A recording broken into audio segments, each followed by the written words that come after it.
Tous ceux qui demandent le Saint-Esprit ne doivent avoir d'autre but que celui de devenir de fidèles témoins de Christ, zélés à conquérir le monde pour lui. Il est toujours regrettable de laisser perdre une force. La sage distribution de la force est le grand moteur de toute organisation et de toute industrie. L'Esprit est la grande force de Dieu, celle de la rédemption divine. Il descend du trône de Dieu, de celui à qui toute puissance a été donnée. Matthieu 28, 18.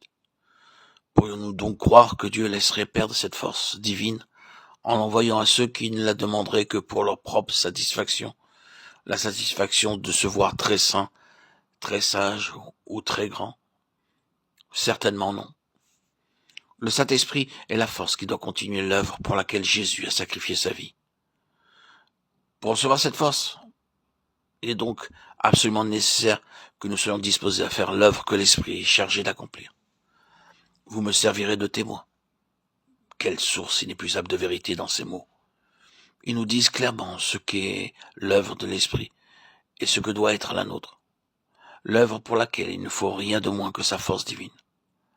L'œuvre qui convient à notre faiblesse.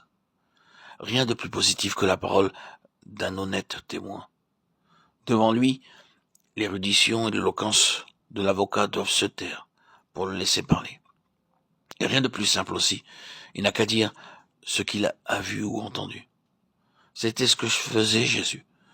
Je suis venu dans le monde pour rendre témoignage à la vérité. Jean 18, 37. Et pourtant, quelque simple et facile que nous paraisse ce témoignage, il faut la toute-puissance de l'Esprit pour faire de nous de fidèles témoins de Jésus. Impossible de rendre témoignage avec force du règne de Jésus dans les cieux, si la puissance de Dieu ne vient communiquer une vie divine au témoignage de notre parole et de notre vie. Le Saint-Esprit fait de nous des témoins, parce qu'il est lui-même un témoin. L'Esprit rendra témoignage de moi, Jean 15, 26, a dit Jésus. Le jour de la Pentecôte, lorsque Pierre disait que Christ, remonté au ciel, avait reçu du Père le Saint-Esprit et l'avait répandu, il parlait de ce qu'il savait lui-même.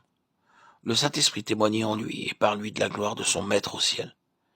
C'est encore l'Esprit qui rendait témoignage en lui de la présence et de la puissance de Christ, lorsqu'il lui donna le courage de dire devant le conseil, c'est lui que Dieu a élevé à sa droite pour être le prince et le sauveur. Et nous lui sommes témoins de ces choses aussi bien que le Saint-Esprit. Actes 5, 31, 32. C'est aussi quand le Saint-Esprit témoigne en nous de la gloire actuelle de Jésus que notre témoignage est plein de force. Nous pourrons savoir tout ce que les évangiles retracent de la personne et de l'œuvre de Jésus, tout ce que nous disent de lui le reste des Écritures. Nous pouvons aussi parler de ce que nous avons éprouvé nous-mêmes, de la puissance de Jésus, sans que pour cela notre témoignage soit accompagné de la puissance promise ici, et qui doit avoir de l'influence sur le monde. Il faut que l'Esprit lui-même rende témoignage de la présence de Jésus en nous, qu'il vienne animer notre témoignage du souffle de vie divine qui renverse les forteresses.